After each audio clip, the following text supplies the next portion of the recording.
Océan FM à Cotonou, écoutez chez nous ce que vous ne trouverez pas chez les autres.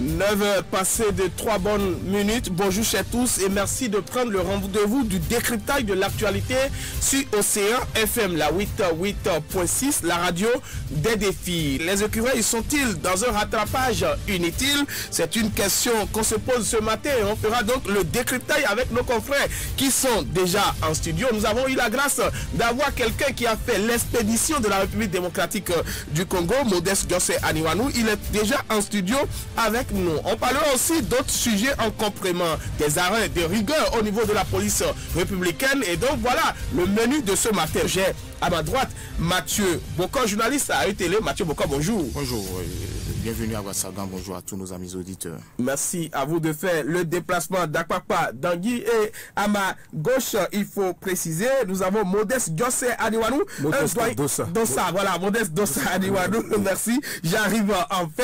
Et qui est un confrère, un doyen, il faut le dire, en la matière. Nous avons la grâce de l'avoir en studio ce matin. Il a fait l'expédition de la République démocratique du Congo. Il va nous parler en tout cas des circonstances qui ont généré cet échec des écureuils et aussi ce rattrapage que nous nous demandons ce matin, si ce n'est pas un rattrapage inutile. Modeste, bonjour. Bonjour, cher ami. Et sans transition, Modeste Djossé Anihouanou, les écureuils Dossa Anihouanou, je vais arriver enfin là-dessus.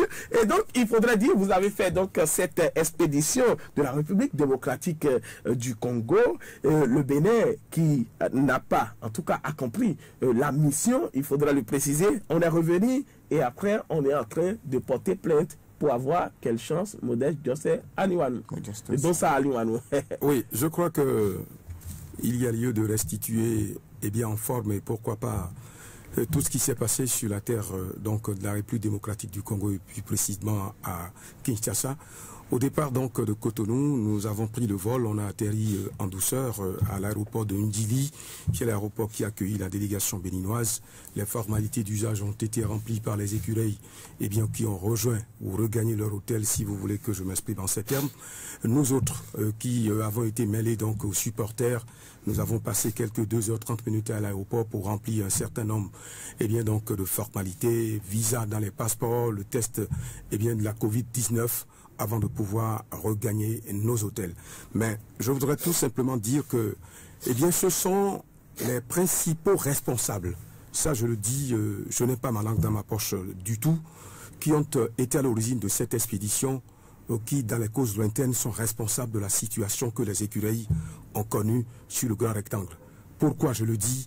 Lorsque vous réussissez à bâtir une union sacrée autour d'une équipe qu'on appelle les écureuils béninois, vous êtes condamné à entretenir cette union sacrée jusqu'à la fin des explications et jusqu'au retour.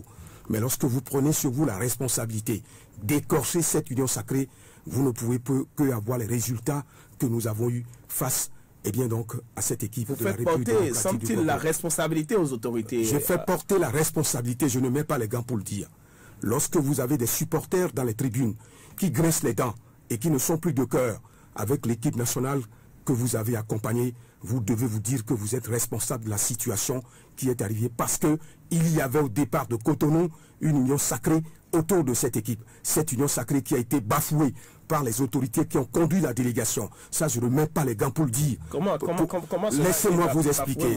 Lorsque vous avez pris l'habitude de mettre les gens dans l'avion et quand les gens atterrissent, vous les intéressez, vous leur permettez d'avoir de petits secrets, d'avoir de petits cadeaux qu'ils ramènent à la maison pour montrer aux leurs qu'ils ont effectué le déplacement. Et pour des raisons que vous êtes les seuls à connaître ces raisons-là, vous décidez de but en blanc de ne plus les intéresser, de ne plus vous occuper de ces gens-là, de ne plus rien les dire en dehors du fait que vous les avez logés et vous les avez déplacés pour le stade. Il y a lieu de s'interroger sur cette situation. Je ne presse pas pour ma paroisse. Je dis ce qui est et ce qui devrait être.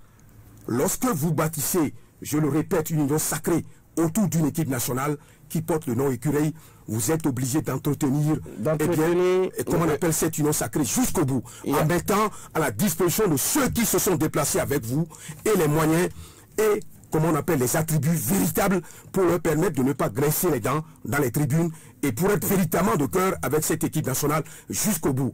J'ajoute qu'on a vu la descente à l'aéroport de Cotonou Des gens qui sont descendus de l'avion, qui n'avaient même pas le moindre copec en poche pour prendre les moyens de déplacement pour rallier leur maison. Pour prendre les moyens de déplacement pour rallier leur maison. Et vous estimez que c'est ça qui a joué. Nous allons revenir tout à l'heure sur cette question que je vous ai posée sur ce rattrapage. S'agit-il de rattrapage inutile? Ou est-ce que le Bénin a toujours donc la baraka de pouvoir donc se qualifier au barrage de cette Coupe du Monde? Nous allons le savoir. C'est vrai, vous avez fait un peu le décryptage de l'atmosphère qui a prévalu avant ce match. Nous allons interroger Mathieu Bokor sur la question. Mathieu Bokor, le Bénin est en train de vouloir se rattraper parce qu'on estime qu'il y avait eu, en tout cas, des changements de trop et que l'arbitrage était quasiment mauvais. Oui, évidemment, bien avant d'en arriver à cette question, je voudrais rappeler à Modeste, pour tout le respect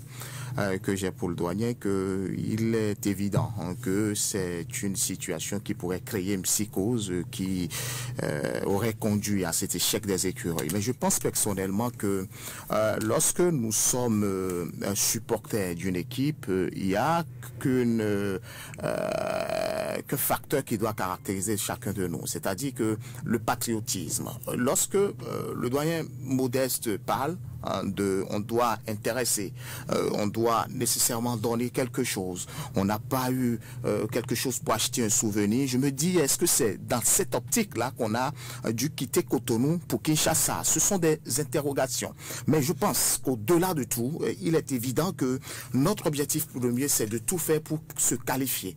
Parce que le Bénin compte beaucoup pour tout le monde. Les écureuils, c'est d'abord le leitmotiv. Et n'oublions pas que le match qui s'est joué à Kinshasa ce dimanche-là était un match décisif. Donc, il n'est pas question de dire qu'on ne nous a pas intéressés.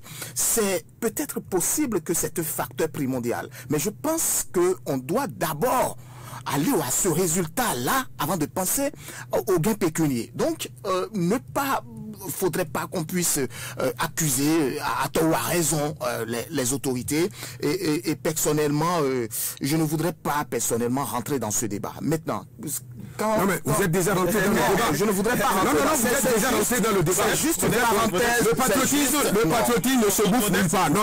Aucun Béninois ne se nourrit de ce patriotisme dont vous parlez. Non, mettez ça de côté. Les autorités, s'il vous plaît, les autorités, quand eux ils voyagent et quittent Cotonou pour l'étranger, ils ont les moyens suffisants à leur disposition.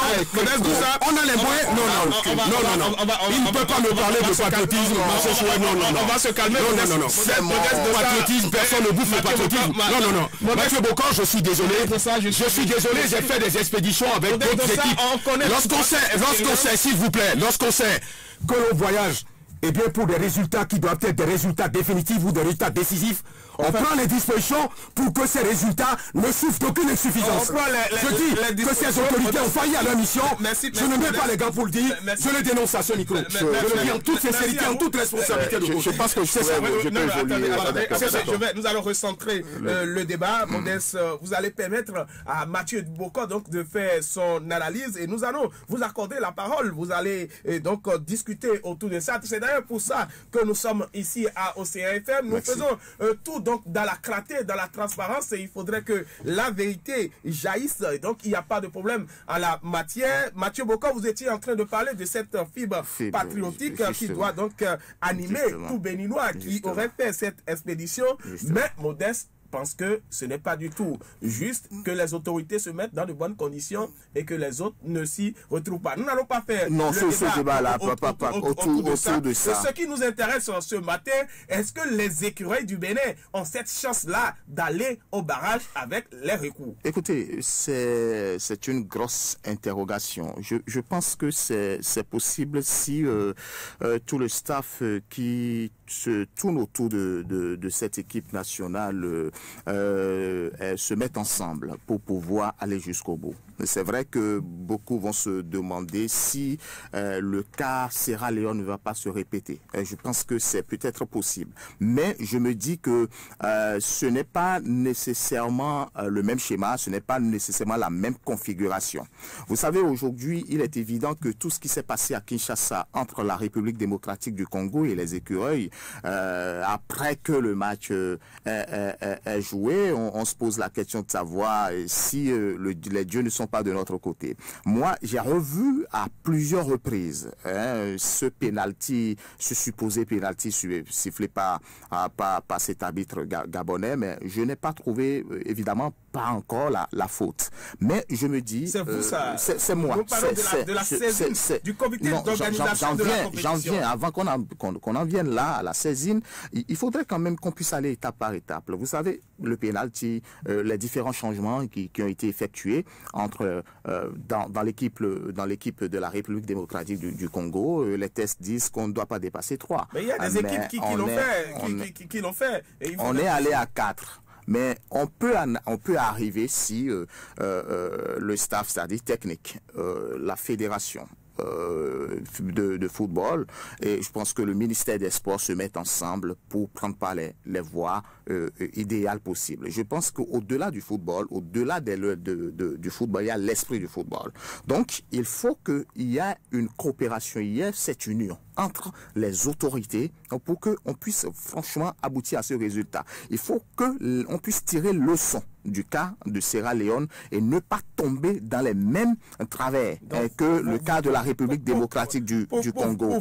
Pour vous, c'est qu'il n'y a pas une chance à vous comprendre? Non, il y a une chance si le recours semble être collectif, si les idées semblent être collectives, si l'union autour de cette plainte-là est une union vraiment sacrée, comme l'a dit Modeste Animanou dès le départ. Donc je pense qu'au-delà de tout, l'équipe nationale peut le faire si éventuellement les autorités décident à aller jusqu'au bout. Seulement les autorités béninoises bien, pas seulement la fédération, le ministère des Sports, le staff technique, et que tout le monde puisse être collectif par rapport à cette décision-là. Mais je pense qu'au-delà de tout, il ne faudrait pas que les écureuils puissent toujours attendre le dernier moment et puis dire qu'on doit porter plainte. Parce que je me dis, lorsqu'on est en train de jouer la phase éliminatoire, on a déjà laissé assez de chance d'un côté. Vous savez, la Tanzanie, vous savez, le Nigeria qui est venu ici nous battre, etc., etc. Tout ça compte à ce que lorsque nous venons vers la finalité de notre phase éliminatoire, il est difficile que les écureuils puissent franchir pour là-bas. Mais je pense qu'au-delà de tout, si éventuellement le recours qu'on veut adresser aujourd'hui à la CAF et semble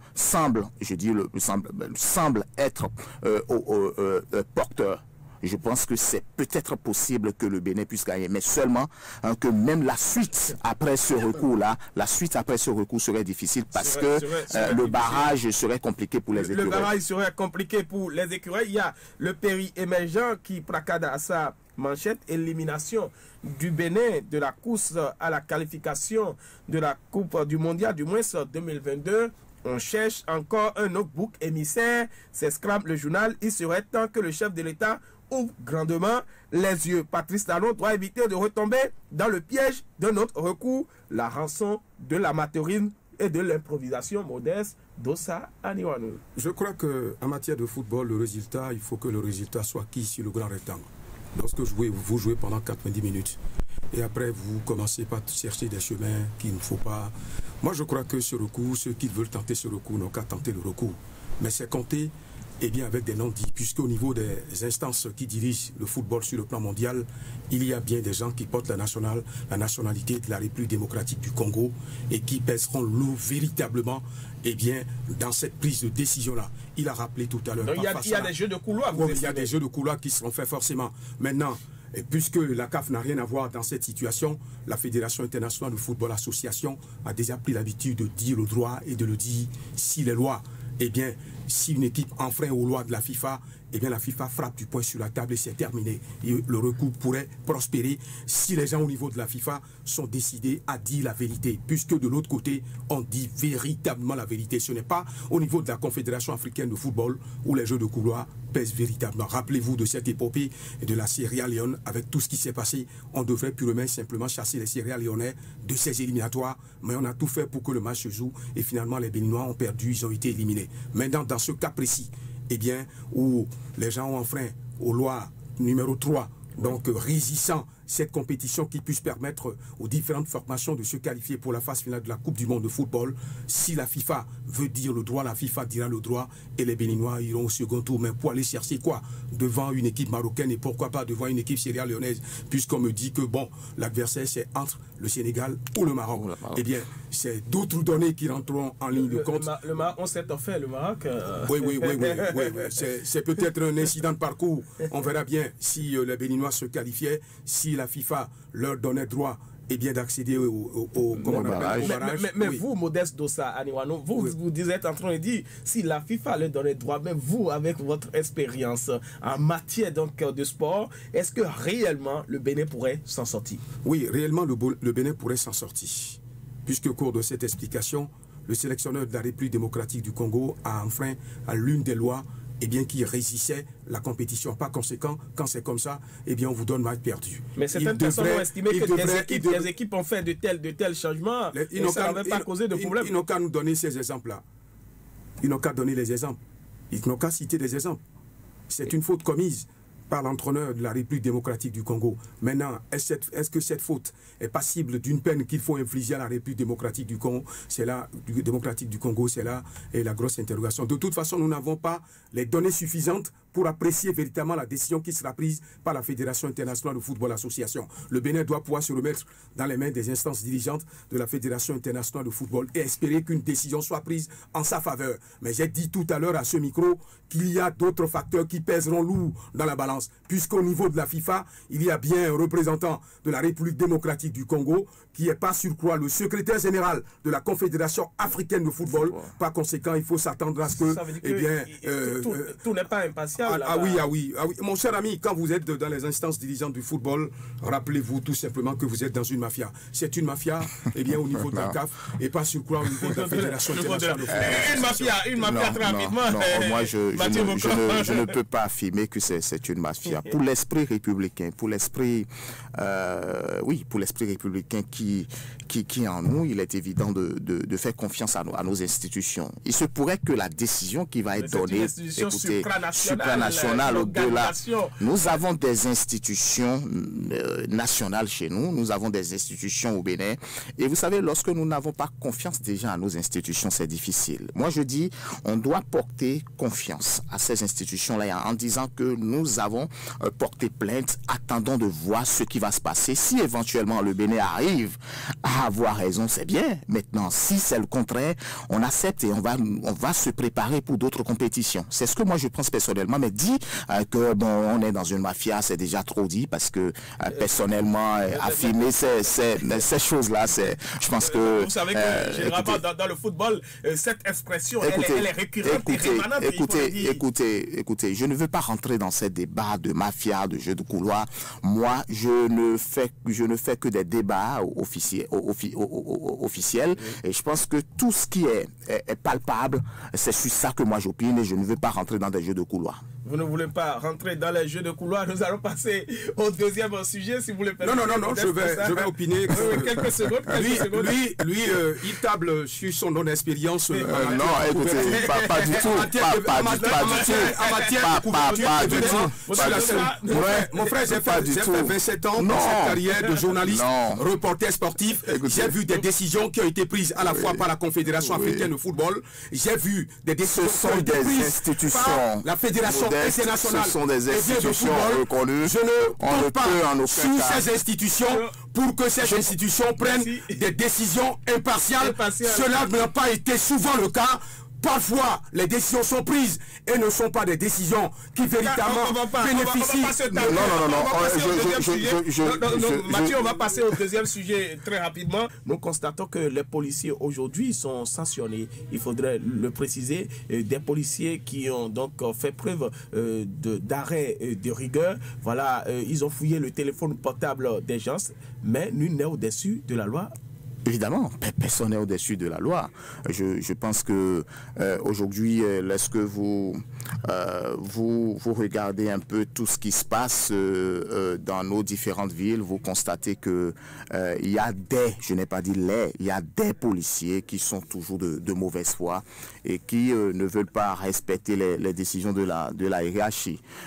Aujourd'hui, il est évident qu'il y a des policiers qui vous appellent et qui vous arrêtent et personnellement vous perdent le temps pour rien. Vous savez, malgré que même si vous êtes à jour, il est évident qu'il y a des policiers juste pour quelques billets de banque sont là pour ne pas exécuter aux décisions de leur hiérarchie. Et du coup, c'est franchement dommage. Aller jusqu'à fouiller le téléphone portable de quelqu'un, c'est déjà trop parce que chacun de nous a une vie privée. Et les tests même l'ont régi. Je pense qu'au-delà de tout, il est évident qu'un téléphone portable, même si c'est votre femme à la maison, vous ne devrez pas aller vers le téléphone portable de votre femme sans que vous n'ayez cette autorisation. Aujourd'hui, jusqu'à ce qu'une institution républicaine, oui, qui est la police, aille fouiller à un téléphone portable, c'est déjà trop dit. Il se peut que ça peut arriver, qu'on puisse fouiller votre téléphone portable, mais je pense que ce sont c'est hiérarchisé, ce sont des tests qui prévoient cela. Lorsque vous n'êtes pas en flagrant délit, lorsque vous ne posez pas un acte qui puisse enfreindre à la décision de la justice, je pense que la police n'a aucun droit à pouvoir vous arrêter en chemin et fouiller votre portable. Déjà, arrêter ces policiers-là qui ont tenté de fouiller les téléphones pour ça, ce n'est qu'un pas et vous allez savoir que c'est une dynamique dans laquelle nous étions depuis 2016 et le président de la République, avec toute la rigueur mise en place, il est évident que la hiérarchie policière puisse prendre ces décisions et c'est une décision salutaire personnellement. C'est une décision salutaire personnellement. Et voilà le zèle de certains agents de police, malgré le communiqué du directeur général de la police républicaine. Il y a certains agents qui se sont mis dans ce que j'appelle l'abus de pouvoir. Et voilà les conséquences. Ils ont été mis aux arrêts. Modeste Dossa Aniwan. Ben écoutez, si la hiérarchie a décidé de mettre ces policiers que je peux qualifier, si vous permettez, qui n'ont pas respecté la loi éditée par la police ou les instructions de leur hiérarchie, moi je crois que c'est de bonne guerre. Chacun de nous sera châtié à la mesure de ses forfaitures. Si vous n'êtes pas autorisé à faire quelque chose et vous allez commettre ce acte, vous supportez les pots cassés. Moi je crois que c'est ce qui s'est passé. Je n'ai pas autre chose à dire que ça. Ils ont enfreint aux lois préétablies par leur hiérarchie et par conséquent qu'ils en répondent. Moi c'est ce que je peux dire véritablement là-dessus. C'est ce que vous pouvez dire là-dessus quand nous lisons. Il est écrit, ils sont mis aux arrêts de rigueur, il faut le préciser, pour une période de 60 jours. Entendez, une sanction qui consiste à les éloigner et isoler pour avoir fait preuve d'indiscipline ou de mauvais esprit. En effet, ces agents épinglés par la hiérarchie qui se sont livrés préalablement aux manœuvres, il faut le dire, de fouilles, avaient ainsi enfreint à la loi qui préserve l'intimité et précise dans quel cas il faut fouiller les cellulaires des sujets. On ne peut fouiller le téléphone des personnes que lorsqu'elles font l'objet d'une recherche judiciaire ou dans le cadre d'une enquête, avait précisé le colonel Roger Tawes. Cette punition infligée aux fautifs est une promesse tenue par les responsables de la police républicaine. Nous savons que cette situation qui avait donc faisait objet de polémique dans la République a conduit à un moment donné les autorités de la police républicaine à agir. Elles ont promis censurer, et voilà les conséquences. Ces policiers sont censurés. Est-ce que ce n'est pas une bonne gestion de nos différents secteurs en République du Bénin où nul n'est au-dessus de la loi, Mathieu Bokor? Je l'ai dit tantôt, vous savez, depuis 2016, il y a une empreinte qui est donnée à cette rigueur. C'est une rigueur plaquée et je pense qu'au niveau des différentes institutions de la République, lorsque vous avez la chance de faire un tour, vous constatez véritablement que tout est en ordre. Et chacun joue son rôle, chacun fait face à ses responsabilités. Vous savez, la hiérarchie policière a promis de taper du poing sur la table. Aujourd'hui, aujourd'hui nous sommes en train de constater que ces choses effectives, il est à saluer que la police, la hiérarchie policière puisse encore continuer pour pouvoir dénicher ceux qui restent encore tapis dans l'ombre. Je pense que c'est déjà bien qu'on arrête, c'est déjà bien qu'on les noie, c'est déjà bien qu'on puisse leur montrer que aujourd'hui vous devriez respecter les instructions qu'on vous donne, parce qu'il y a des policiers, lorsqu'on vous dit de rester à un carrefour, vous allez les trouver dans des ruelles en train d'arrêter même des gens. Je vous donne un cas. J'ai un ami personnellement qui m'a dit, ben écoute, j'étais parti à Kokokodji et puis j'étais à un carrefour, j'ai déposé mon casque en train de recevoir un policier, un appel de policiers malheureusement qui sont sur une moto qui n'a même pas de rétroviseur, mais qui viennent arrêter quelqu'un. Donc je pense, alors qu'à un carrefour, ils ont conduit pour venir dire à la personne, vous n'avez pas le droit de recevoir un appel ici parce que vous n'avez pas porté de casque. Donc je pense qu'il y a beaucoup de choses. Il y a des policiers qui font bien leur travail. Il faut franchement les remercier pour cela. Il faut les saluer. Il faut leur donner un satisfecit total. Mais je pense qu'il y a des brebis galeuses qu'il faut dénicher et qu'il faut punir avec la dernière rigueur. Bienvenue à Ouassaga. Voilà cette situation qui a été décrite par Mathieu Boko, Modeste Dossa à Aniwanou. Il y a certains policiers qui font bien leur travail, il faut le dire, et qu'au milieu, en tout cas, là où il y a toujours des êtres humains, il y a toujours des brebis galeuses. Voilà un exemple qu'il donne, que ceux qui veulent censurer, et c'est comme ce que moi j'ai vu un jour, au moment où on était en train donc d'arrêter les gens pour le port de masque, des policiers qui n'ont pas porté le masque, qui arrêtent d'autres personnes. Vous voyez cette dichotomie réactionnelle, je dirais, et cette dichotomie d'action au niveau de la police. Est-ce que eux aussi, je dirais, ces agents aussi ne doivent pas faire dans ce que j'appelle de la pédagogie par l'exemple? Mais quand vous prenez les pavés qui passent derrière le stade de l'Amitié et vous allez vers Godomé là-bas, là, il y a un établissement dont le nom m'échappe. Et quand vous dépassez cet établissement, il y a un petit pont que Nicéphore Dieudonné Soglo a érigé quand il était maire de la ville de Cotonou. Oui. Il y a une petite baraque quelque part là qui est juste l'établissement là. Ce le Nokwe. Oui, ce le Nokwe, s'il vous plaît, Mathieu. Oui. Et il y a des policiers qui restent là en faction. Oui. Allez voir dans certaines nuits ce qui se passe à ce niveau-là. On vous arrache systématiquement votre moto sous prétexte que vous n'avez pas de plaque, sous prétexte qu'il y a ceci, il y a ça. C'est un spectacle que je ne peux qualifier qui se passe à ce niveau-là. Moi-même, en tant que journaliste, j'ai été victime de ça. Je lui ai demandé les raisons pour lesquelles il veut arracher le véhicule, comment on appelle, ma moto. Mais ce qu'il m'a dit là, je ne peux pas le dire à l'antenne. Parce que là, ça peut susciter beaucoup d'autres choses. À ce niveau-là, c'est un zèle terrible qui règne à ce niveau-là. Heureusement que ces derniers temps, quand je prends par là, je ne constate plus ce zèle. Mais il y a forcément des éléments qui sont désignés et qui parfois viennent à ce niveau, qu'ils sont dans ce zèle. Et les paisibles populations qui circulent la nuit à partir de 20h30, 21h, ont toutes les peines de ce monde pour passer. On leur arrache systématiquement les motos. Et quand vous restez là, 45 minutes, 50 minutes après, les motos sont remises. Je ne sais pas ce qui se passe là, parce que je ne sais pas ce qui se passe dans... Il y a nécessité alors de faire une enquête de terrain là-dessus. Tout à fait, pour voir clair dans ce qui se passe à ce niveau-là.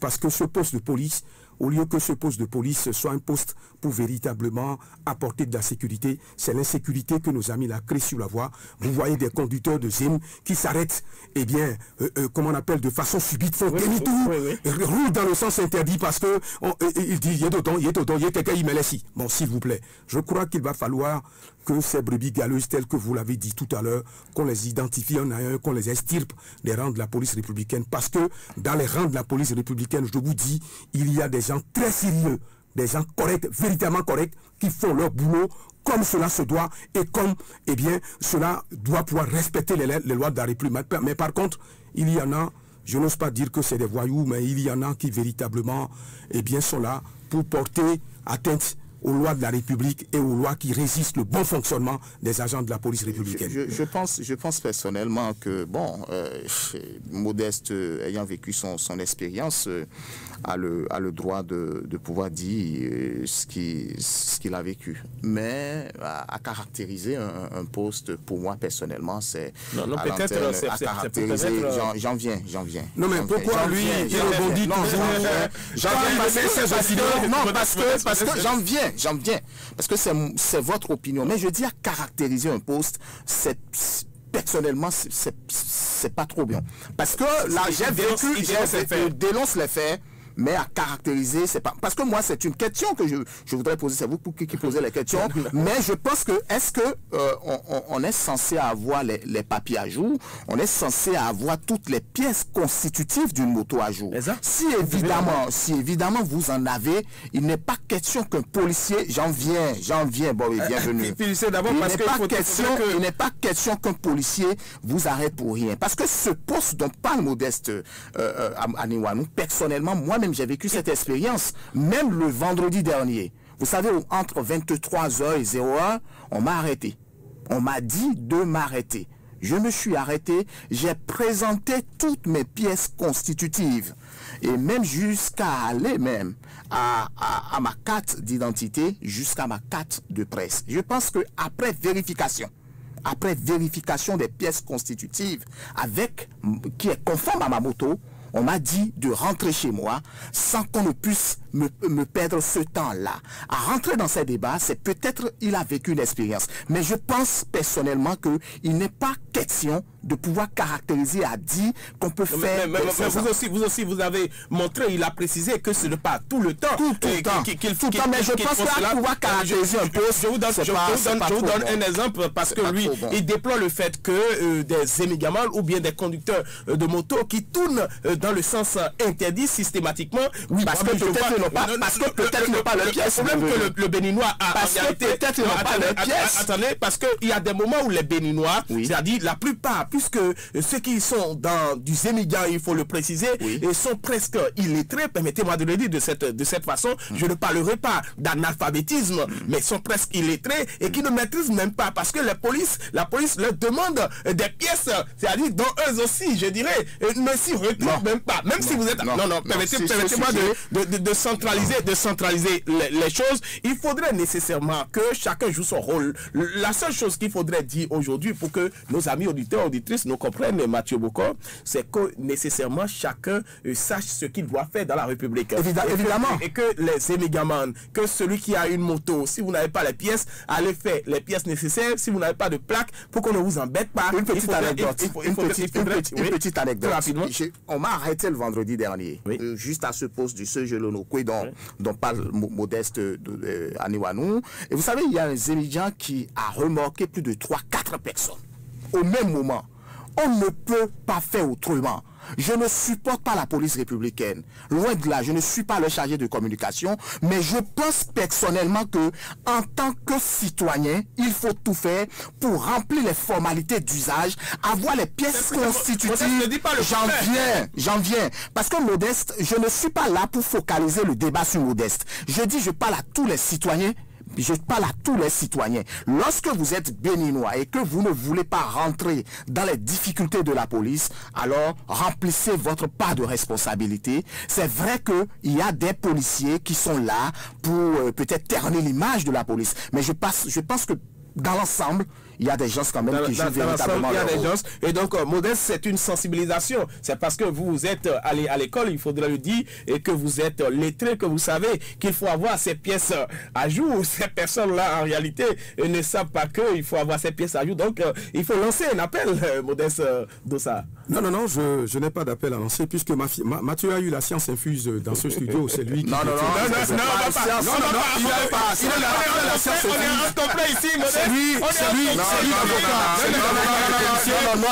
lui qui trouve qu'on ne peut pas caractériser un poste de police. Je dis que ce poste de police, qui en réalité devrait assurer la sécurité à ce niveau, crée l'insécurité. Moi, je ne mets pas les gants pour dire ce que je pense, c'est mon opinion. C'est mon opinion. Nous sommes dans un régime de démocratie pluraliste où la liberté d'expression est la seule qui véritablement défend l'existence de l'état de droit. Donc par conséquent, j'ai droit à la différence. Et c'est dans cette différence que je me suis exprimé tout à l'heure en disant que ce poste de police, au lieu de créer la sécurité, crée l'insécurité. C'est moi qui l'a dit, c'est moi. Et je porte l'entière et totale responsabilité. Mais lorsque en face, on vient, c'est pour administrer des leçons. Non, de la science infuse. Je dis non, que ça ne tient pas. Il faudrait qu'on se comprenne. Et aussi, bien sûr, les amis auditeurs, auditrices. À aucun moment, je l'ai dit dans ce studio, qu'on m'a demandé les pièces de mon engin que je n'ai pas remis. Jusque là, j'ai parlé à demi-mot, je ne suis pas encore allé loin. On va passer donc au dernier sujet très rapidement sur cette supposée imposition de la vaccination anti-Covid-19 aux écoliers et élèves. Il y a donc le ministre qui parle, en tout cas les journaux qui parlent aujourd'hui depuis intoxication. Le gouvernement n'a jamais imposé une quelconque vaccination anti-Covid-19 aux apprenants du primaire et du secondaire. Mathieu Bogor. Quand j'ai vu ce communiqué, pas du ministre, ce communiqué invitant les élèves à se faire vacciner, je me suis posé une question. Est-ce que les élèves qui sont dans les différents établissements publics ou privés sont dignes de prendre personnellement une décision sans l'avis des parents? C'est une question parce que je ne peux pas avoir mon enfant dans un établissement, que ce soit public ou privé, et qu'on puisse lui dire, ben, écoutez, on doit vous faire vacciner sans l'apport de vos parents. Mais c'est déjà bien que l'autorité ministérielle puisse monter au créneau en disant que c'est de l'intoxication. Je remercie déjà le ministre de la Santé pour cet éclairage parce que beaucoup se posent la question de savoir comment ça va se passer. Le pass vaccinal, vous savez, c'est une question de méthodologie. Et je pense qu'il est évident qu'on ne puisse pas prendre des décisions à la hâte. Je me suis posé qui a signé la décision, qui a donné l'ordre de signer cette décision. Alors pourquoi ont-ils pour cible les élèves des établissements publics ou privés? Ce sont des questions auxquelles moi j'ai pas encore de réponse. Mais justement, prise au niveau central, dans ce sens. Justement. Donc je pense que comment cette décision qui invite les acteurs du système éducatif à faire vacciner les enfants. Donc je pense qu'il faut qu'on fouille pour connaître nécessairement qui sont les différents auteurs de ce communiqué, de cette signature, pour pouvoir les épingler et leur donner la dernière rigueur. Parce que moi, j'estime qu'on est en train de créer de la psychose dans le rang de ces élèves. Vous imaginez qu'un élève puisse lire un communiqué ou les parents d'élèves puissent lire ce communiqué où une autorité centrale n'est impliquée ni de près ni de loin. Je pense que personnellement ça pose problème et il est évident que le ministre de la Santé puisse approfondir les enquêtes et pouvoir arrêter ces personnes de mauvaise foi. Voilà. Arrêter ces personnes de mauvaise foi qui veulent donc imposer des décisions qui ne viennent pas de l'autorité centrale. Modeste Dossa, Aniwan. Oui, c'est vrai que cette décision ne vient véritablement pas de l'autorité centrale. Mais je crois qu'il va falloir que quand quelqu'un a une parcelle de responsabilité, qu'il exerce cette parcelle de responsabilité en tenant compte des instructions qui viennent véritablement de là-haut. J'ai vu des documents que les gens ont fait circuler sur les réseaux sociaux qui portent la signature de certains dont je tais le nom ici à ce micro. Je crois que c'est à ceux-là qu'il faut poser véritablement la question de savoir où est-ce qu'ils sont allés chercher cette décision qu'ils ont ventilée dans les établissements ou qu'ils ont mis sur les réseaux sociaux. C'est la question première. Maintenant, le patron de la santé en République du Bénin, le ministre Rumpati, est venu véritablement rendre les choses claires. Si une décision comme ça devrait partir, ça devrait être une décision gouvernementale. Et le gouvernement sera en mesure d'assumer entièrement cette décision. Mais quand c'est des gens qui ont une légère parcelle de responsabilité, qui se décident sur eux parce que on a dit que chacun exercera librement et rendra compte, je crois qu'à ce niveau-là, il y a eu beaucoup de mal-donne. Et que les populations s'apaisent véritablement que dans le cadre de la lutte contre la Covid-19, s'il est question d'aller faire le vaccin, que cela soit eh bien les autorités qui prennent la décision de commun accord avec les parents d'élèves et que les gens trouvent un modus vivendi ou que l'on accorde suffisamment les violons avant que cette décision-là ne soit ventilée. Maintenant, les fauteurs de troubles qui pensent que, bon, comme on dit là, en dispersant ces gens de décision sur les réseaux sociaux, ils vont créer la psychose, ils n'ont qu'à se tenir tranquilles. Les Béninois ont déjà grandi, les gens sont mûrs et ne vont pas se laisser faire. Les Béninois ont donc une maturité certaine et non certaine maturité, je le précise. Et par ailleurs, il faudrait dire que le vaccin Pfizer est le seul qui peut être administré aux enfants de 12 à 17 ans suite à l'obtention du consentement préalable des parents, tel que le disait tout à l'heure Mathieu Boko. Il y a lieu donc de rassurer les parents d'élèves qu'aucune équipe de vaccination ne se présentera dans les écoles et collèges pour une vaccination forcée des enfants. Voilà ce qui est bien dit et ce qui est clair. Surtout le territoire national, les parents doivent savoir que l'autorité centrale n'a pas rendu obligatoire le vaccin dans les différentes poulassets des apprenants, des élèves aux différentes écoles ou aux différents collèges. Ce qu'il faudrait savoir, c'est que le vaccin Pfizer existe et que pour pouvoir faire ça aux enfants qui ont déjà donc l'âge de 12 à 17 ans, il faut nécessairement le consentement préalable des parents. Mesdames et messieurs, vous êtes en train de remarquer, nous sommes au thème de cette émission. Je remercie mes deux confrères, auditeurs, auditrices. Il faudrait savoir que nous sommes ici en confraternité. Et donc tout ce qui a été dit, toute cette taquinerie ne sont que donc pour mettre un peu de l'ambiance dans cette émission. Et donc nous vous remercions pour votre écoute attentive. Nous allons nous retrouver demain avec le même plaisir. Océan FM à Cotonou, écoutez chez nous ce que vous ne trouverez pas chez les autres.